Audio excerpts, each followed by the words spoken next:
Hong R whipped around, stuffed his face in Shalian's chest, and wailed. This wailing contained no words, utterly meaningless, and was nothing like the sound of sobbing, but was nevertheless hair-raisingly dreadful.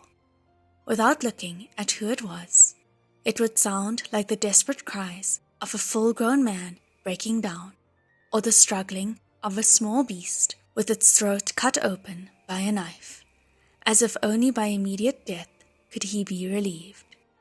Anyone could make such a sound. It just shouldn't be coming from a child of 10 years. Everyone was shaken.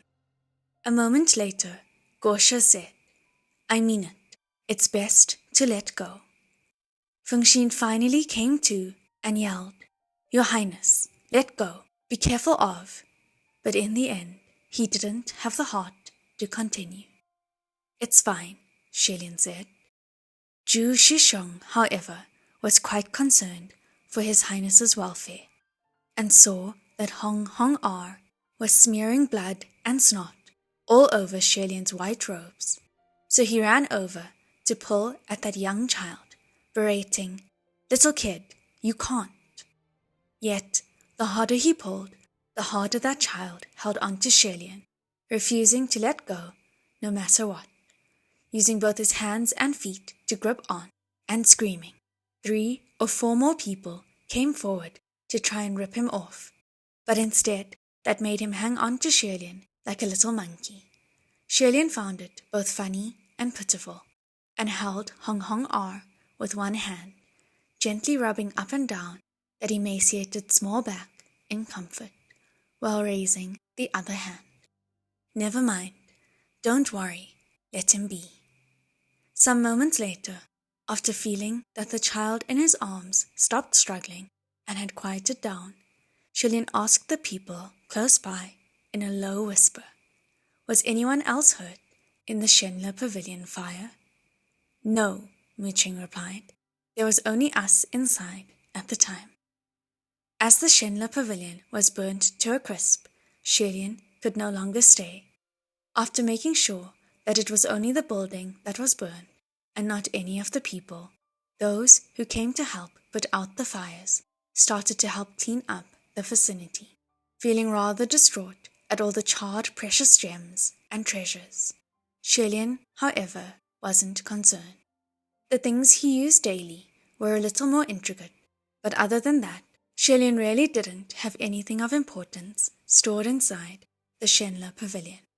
The most precious items were his collection of over 200 treasured swords, but they were made of durable metals, unafraid of fires, since they were all forged in flames anyway, so they were all unharmed. After having dug them out himself, Shilian stored them temporarily at the Sishang Pavilion that belonged to the Guo. As for Hong R, he was still firmly holding onto Shilian, and after having cried himself to exhaustion, fell asleep. Shilian had wanted to bring him down Mount Tian to find a safe place to settle him, but the Guo asked him to make a visit to the Sishang Pavilion first, so Shilian carried the child over too. Tucking that young child in the divan, writing the covers, Shilian dropped the bedside curtain and backed out of the room with Fengxin and Muqing in tow. "Guo, is that child's fate really that terrifying?" he asked. The Guo pursed his lips. "Why don't you think for yourself? After he appeared, what has happened?" The 3 were quiet. The moment that young child appeared, he'd fallen off the city wall before the eyes of millions, forcing the Shangyuan heavenly ceremonial procession to be cut short after having only made 3 rounds. When he appeared again, Qirong was dragging him through the streets in that horse carriage in a rage, causing a riot.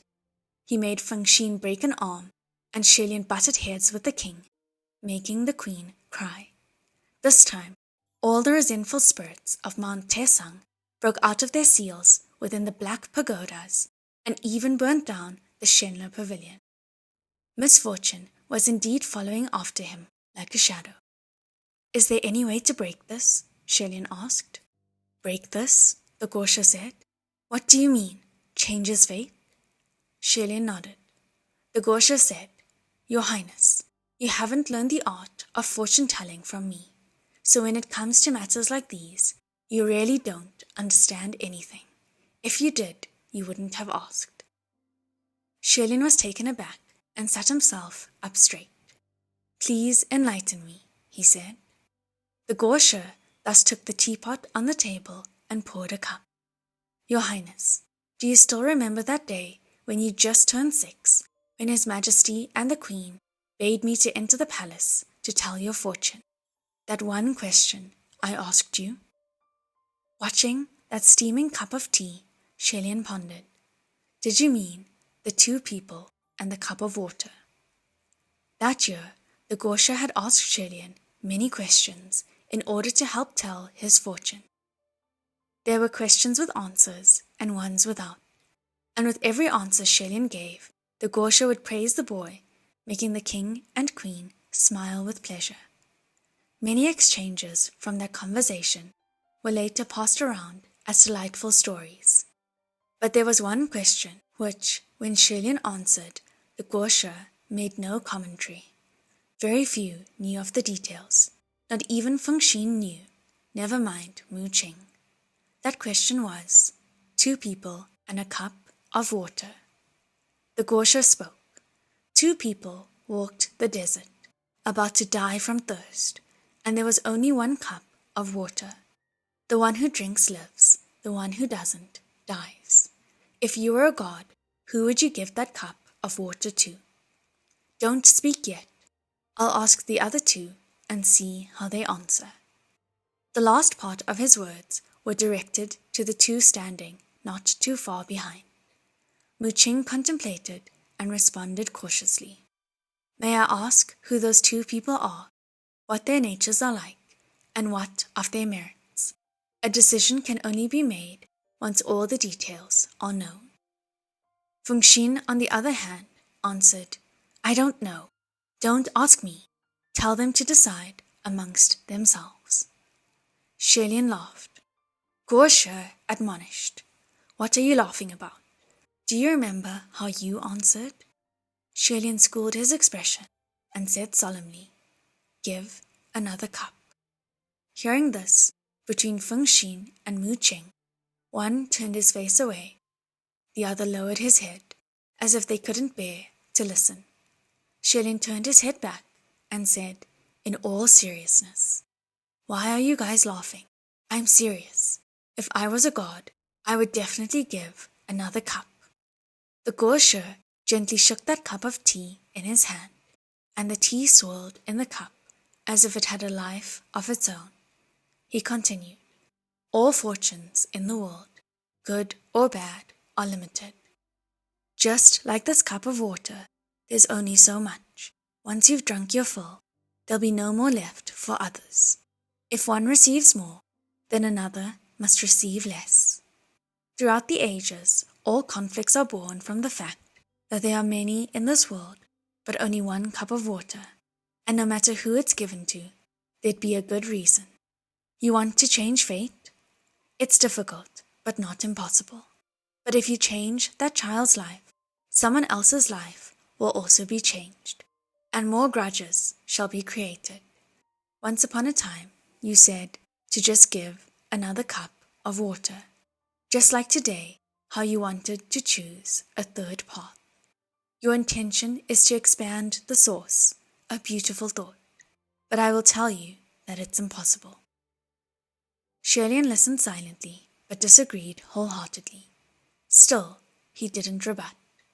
Thank you, Gosha, for your wisdom, he said. The Gosha drank that tea, smacked his lips, and said, Don't trouble yourself. Wisdom or not, you don't listen anyway. Having been seen through, Shelian softly cleared his throat. Gosha, earlier today, before the great martial hall, in a moment of passion, this disciple has offended you. Please forgive me for my affront. The Gosha shook out his sleeves and smiled. "You're my proud disciple and the crown prince. How can I not forgive you? Your Highness, I can tell you that you are the most beloved by the heavens I have ever seen." Shelian didn't understand, so he listened closely. The Gosha continued, "You have the talent, the ambition, the heart, and you're not afraid of hard work. You have a prestigious background, yet a compassionate nature. No one is more suited for the title, Darling of the Heavens. Still, I am worried about you. I am afraid that there will be a trial that you won't be able to pass." "And that is?" Shelian asked. "Although you've already achieved such a high level, there are some things that you are still far from understanding, and others can't teach you. Just like how today at the Great Martial Hall, that speech you made, that bit about not worshipping God or something. Very few are able to think that far, and that you were able to reach such thoughts at such a young age is already impressive. However, do not think yourself to be the only one to have had such thoughts in the world." Shelian's eyes widened slightly.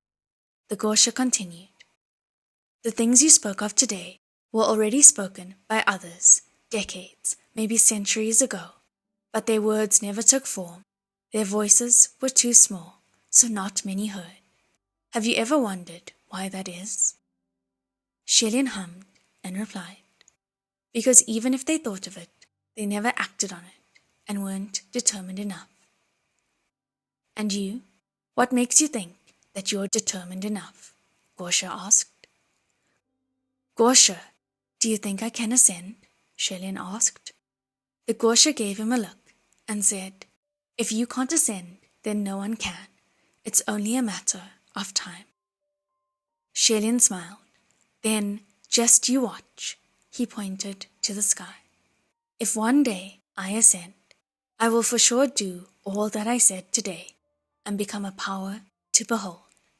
Feng Xin and Mu Qing, who were standing behind him, having heard his declaration, both unconsciously held their heads higher. Feng Xin's lips curved upward, and the light shining in Mu Qing's eyes was exactly the same as Shilian's. The Gosha nodded. "Very well, I shall wait and see. However, I don't think it's a good thing for you to ascend too early. Let me ask you, what is the path?" Shelian inclined his head. "As you have said, that which is walked is the path." "That's correct," the Gosha said, "but you haven't walked enough, so I think it's time for you to take a walk down the mountain." Shelian's face lit up. The Gosha continued, "You're 17 this year. I will permit you to descend Mount Tesang and gain some experience through travels on the outside." "That's excellent," Shelian exclaimed. Every day spent at the royal capital, just thinking about the king, Qirong, and many others, Shelian couldn't help but feel crabby. Plus, having such a glamorous Shenla pavilion be torched, he wouldn't be able to avoid another bout with his parents. If he could go further away, he could focus on walking his own path. Just then, the Gosha added, "Your Highness, throughout the ages, there's been a saying that's been passed down, like it's the ultimate truth, but it's actually wrong. Only no one has ever noticed." "What saying?" Shelian asked. "When humans ascend, they become gods. When humans fall, they become ghosts." Shelian gave it a thought. "Is there something wrong with that?" The Gosha replied, "Of course it's wrong. Remember, when humans ascend, they are still human, and when they fall, they are still human." Shelian chewed on those words. The Gosha patted him on the shoulder and glanced behind. "In any case, as for that child, don't let it worry you too much. Everyone has their fate. Many times, there won't be a way to help just because you want to help. If anything happens, we'll deal with it then. Go out and experience the world. I pray that when you return, you will have matured." However, that very night, outside of everyone's expectations, that child escaped from the royal holy pavilion and disappeared. And what was more, after his travels, at the age of 17, the crown prince of the kingdom of Shenle, Shilian, soundly defeated a nameless ghost at the Yinyan Bridge, and just like that, he ascended to the heavens amidst the roars of thunder and lightning. It was the shock of the three realms.